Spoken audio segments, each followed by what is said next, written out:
What's good, YouTubers and YouTubettes? This is JB Sports, back again with another one. Ring Magazine's boxing columnist Michael Carpenter is reporting that Jake Paul will take on Anthony Joshua in December, Miami, Florida, aka the Sunshine State. It'll be going down either on the 12th of December or the 19th of December. They're trying to lock down that date, but the fight is definitely going down. And this is a very interesting fight. You know, a lot of people are going to say, why are you taking this fight, Anthony Joshua? Why ain't you trying to fight Tyson Fury? Why ain't you trying to rematch Daniel Dubois? Why are you not trying to run it back again with a Alexander Usyk? Instead, you're chasing this quote-unquote circus fight with Jake Paul. But just like Tank Davis was going to get paid and was going to get the bag, Anthony Joshua is not going to get that bag. It was reported that Tank Davis was going to make $25 million to take on Jake Paul. He would have made probably 1/3 of that if he would have took on Lamar Roach Jr. in the rematch. So instead of making $8 million, he was going to triple that 8 and make $25 million for Jake Paul. 24 plus 1, basically triple that, add the 1, $25 million for Jake Paul. I don't know what Anthony Joshua is going to make. I would assume that he ain't making no lower than $25 million. Anthony Joshua is a bigger star globally than Tank Davis. Tank Davis is definitely a bigger star here in the United States, and this is where this fight is taking place in Miami, Florida. But I would imagine that with Anthony Joshua bringing the UK market, he's going to make at the bare minimum $25 million. So this is exciting times in the sport of boxing. All Jake Paul's haters, all Jake Paul's naysayers. Well, you can't say too much now. You know, Jake Paul said in the press conference when he was supposed to take on Tank Davis, for all my haters that say I haven't fought a boxer, what are you going to say now? But people still found reason to hate on that fight. But they were like, you fighting a boxer, but you fighting a guy 60 pounds smaller than you. You fighting a guy that's a lightweight. Your last fight, you was at heavyweight. Why you fighting him? Now, what can you say? Because you fighting a guy that's bigger than him. A guy that, in his heaviest fight of his professional career, weighed 255 pounds. The heaviest that Jake Paul has been was in the Mike Tyson fight. He came in that fight 227 pounds. So not only he's fighting a bigger guy, but he's fighting a guy that's more skillful than him. A guy that's got more power than him. So it'll be interesting to see if Jake Paul's able to pull this off. You got to put him up there with the fight up there with one of the biggest upsets in boxing. I'm not going to go to say it's a big upset then. Well, shit, people might make that case. If Jake Paul beat Anthony Joshua, is that a big upset then Buster Douglas knocking out Mike Tyson? It's food for thought. You know, I would probably say no, because Mike Tyson at that time was a killer. Had a PhD in the one-hitter quitter. You know, he had a famous quote saying everybody got a plan until they're punched in the face. He really was that ultimate intimidator. Had a lot of them guys beat in the dressing room before the fight even started. You know what I'm saying? But basically, now I ain't going to say that. He had them guys beat when they signed their name on the contract. They knew they was getting knocked out. They were like, well, at least I'm going to get paid pretty good money. That's what Mike Tyson was at that peak powers. That guy there was a ferocious knockout artist, intimidator, second to only maybe Sonny Liston and George Foreman. So with all that being said, we got Jake Paul versus Anthony Joshua. Jake Paul will definitely be trying to climb that Mount Everest. And if he's able to do that, he ain't trying to hear nothing from nobody or anybody. They ain't going to be able to tell him nothing. I don't think it's going to happen. You know, Anthony Joshua's promoter, Eddie Hearn, the Puff Daddy of boxing promoters, always in the video has been saying that, hey, man, this is an easy fight for Joshua. Joshua's going to knock this guy out in the first or second round. Now, why not take this fight? This is easy money. Easy money for a quick fight. We're going to go in there and rob the bank, put the ski mask on, rob the bank, go in Miami, Florida, knock this guy out, get this at least $25 million, and go on to hopefully a Tyson Fury fight. So we will see what happens, and we will see what transpires. But interesting fight. It's going down December 12th to December 19th. So that'll be on a Friday night. It won't be on a Saturday night. It'll be on a Friday night. Now, last time AJ came to the good old USA, it didn't go too well for AJ. Got beat by Andy Ruiz, a.k.a. the Michelin Man. Remember when he beat him? Ruiz upset the apple cart and beat Anthony Joshua. Anthony Joshua was supposed to come over here to the USA and take over, be that next great UK star, a la Lennox Lewis. Didn't go according to plan.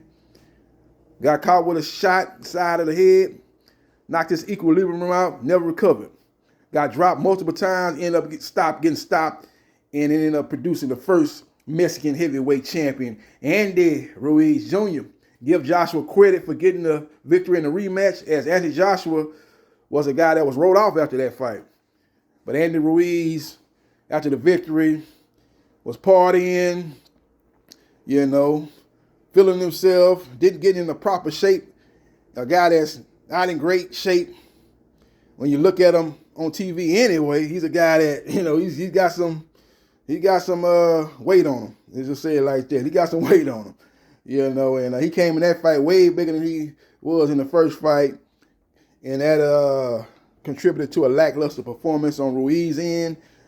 Anthony Joshua implemented the Vladimir Klitschko jab and grab playbook, took that playbook from him, and he was able to win a unanimous decision over Andy Ruiz. So Anthony Joshua be looking to make the second debut in the USA go much better than his first debut in the USA. So for me, man, I like the fight. I actually like this fight better than the Tank Davis fight, because Tank was just too little, man. I was like, man, that fight don't even look. They don't style, they don't even seem right. Why is you fighting a guy 60 pounds lower than you? I know he's the boxer that you so much want to get in the ring with to quiet your critics, but that ain't the boxer we trying to see, because he is too small. I would have probably got excited once we got close to the fight, the lead up to the fight, the week of the fight, but that fight was like, man, come on, man. It's a circus.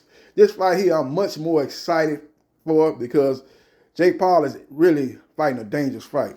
He's fighting a guy that's a puncher and a guy that has a better skill set than himself, even though Jake Paul has improved. So that leads me to believe that Jake Paul thinks that Anthony Joshua is washed. That leads me to believe that Jake Paul thinks Anthony Joshua is a shell of his former self. For him to take that fight, and I do believe this is that play too. I think that Jake Paul so badly wants to legitimize himself as a boxer, he's willing to take on a dangerous fight like this, because he knows the risk and reward. He knows I'm really up against it. I'm really behind the 8 ball. But if I can pull this off, my naysayers ain't going to be able to say anything about me being a joke, about me being a YouTuber, quote unquote. Ain't never fought a boxer, even though he has fought a couple of boxers to be exact. Tommy Fury lost that fight by split decision, dropped him in that fight. It came up short in that fight. He fought another boxer, knocked that guy out. One hit a quitter on the undercard of the Amanda Serrano fight, if I'm not mistaken. That fight was in Puerto Rico. That guy was a boxer. You can say, well, who Tommy Fury fought? This guy's a reality star. That guy that he fought on the undercard of Amanda Serrano, that guy had fought some cab drivers, let me update that. He fought some Uber drivers. He fought some dishwashers. He fought some dish diggers. That guy hadn't fought nobody. That guy had a record. Anybody can get a license to box. You know what I'm saying? You pass a couple of medical tests, anybody get a license to box, don't pair of gloves, fight. Some fights have a decent record and they ain't fought nobody. They ain't fought none but club fighters. I'm talking about club fighters. I'm talking about club fighters with VIP champagne. I ain't talking about the old club fighter. I'm talking about club fighters. Guys that, oh man, you stepped on my foot. Why you ain't say excuse me? And start fighting. Literally club fighters. You see what I'm saying? So we will see what happens and we will see what transpires. But Anthony Joshua versus Jake Paul.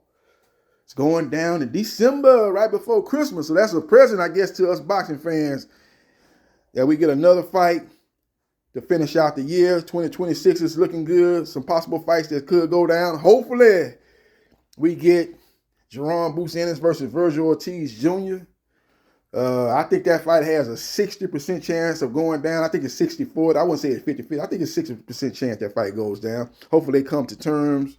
I know they came to terms earlier, but them terms don't seem to be terms that Golden Boy would be looking to sign off on.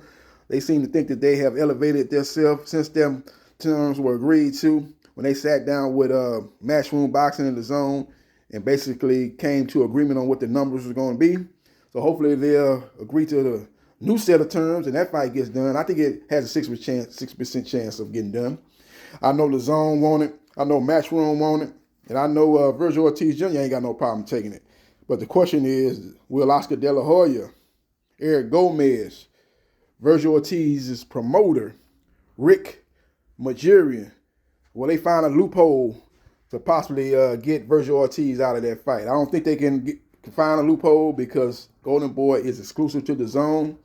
You know, you remember back in the day when Don King had his own pay-per-view company? It'd be Don King Promotions, and he put on fights like that. Do Golden Boy have their own pay-per-view company?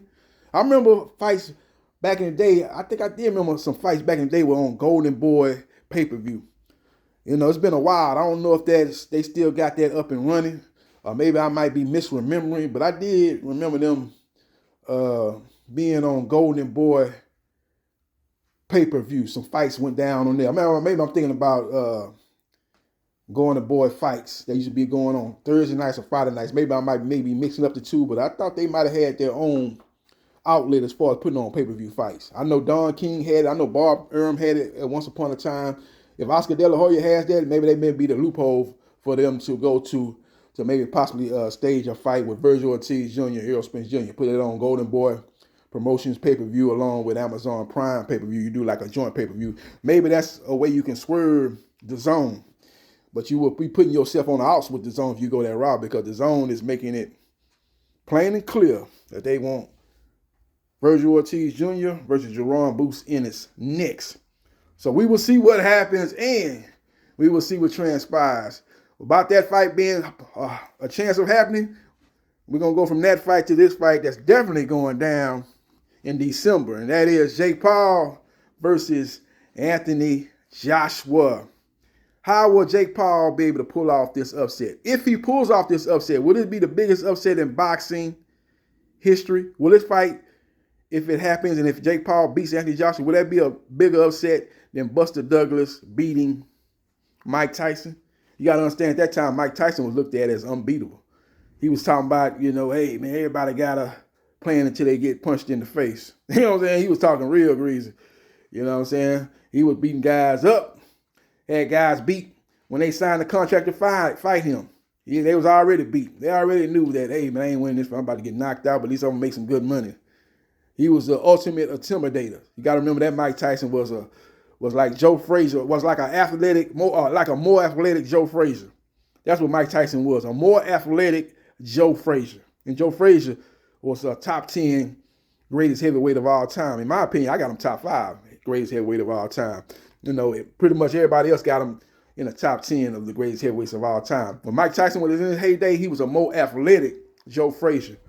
And Buster Douglas was able to upset him back in, 1992? Or was it 1991? Somewhere in the early 90s in the biggest upset in boxing history. Will this fight be bigger upset than that fight if Jake Paul prevails? We will see what happens and we will see what transpires. But Jake Paul will take on Anthony Joshua in December, Miami, Florida, a.k.a. the Sunshine State. Anthony Joshua is one of the hardest hitters in the heavyweight division. This guy got power in both hands, knows how to set up punches. The last time he was in there with a boxing novice, Francis Ngannou, you see what happened in that fight.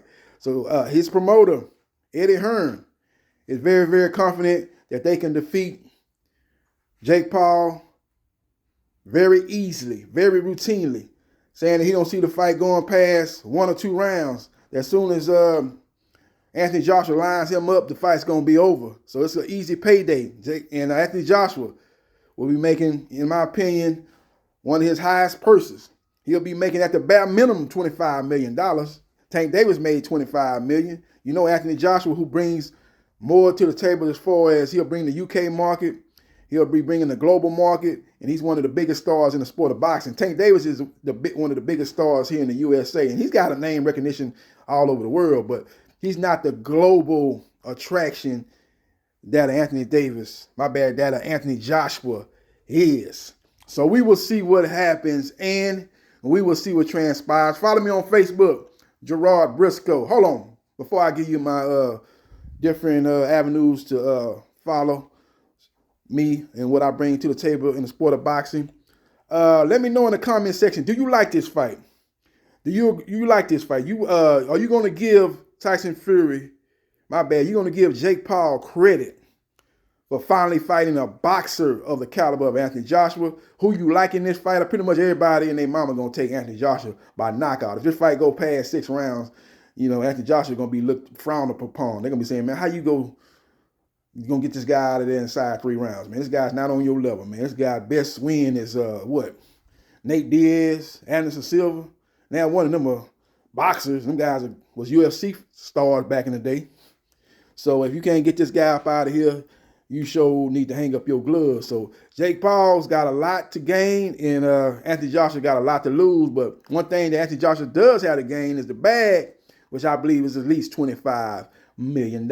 So we will see what happens, and we will see what transpires. Let me know in the comment section what you think about this fight, who you think gonna win the fight. Of course, you're gonna call Anthony Joshua as the winner of this fight, but let me know what round. Does it end in the first round like his promoter, Eddie Hearn, is predicting? Does it end a little later than that? Let me know in the comment section. Follow me on Facebook, Gerard Briscoe. Follow me on TikTok at JB Sports New Media. Follow me on Twitch at Briscoe MA77071. Follow me on Instagram at JB Sports 9707. And follow me on my YouTube channels at JB Sports, the man, the myth, the legend, 9656, and at JB Sports, the man, the myth, the legend, 8000. And like, share, and subscribe to JB Sports, the man, the myth, the legend. And I holla.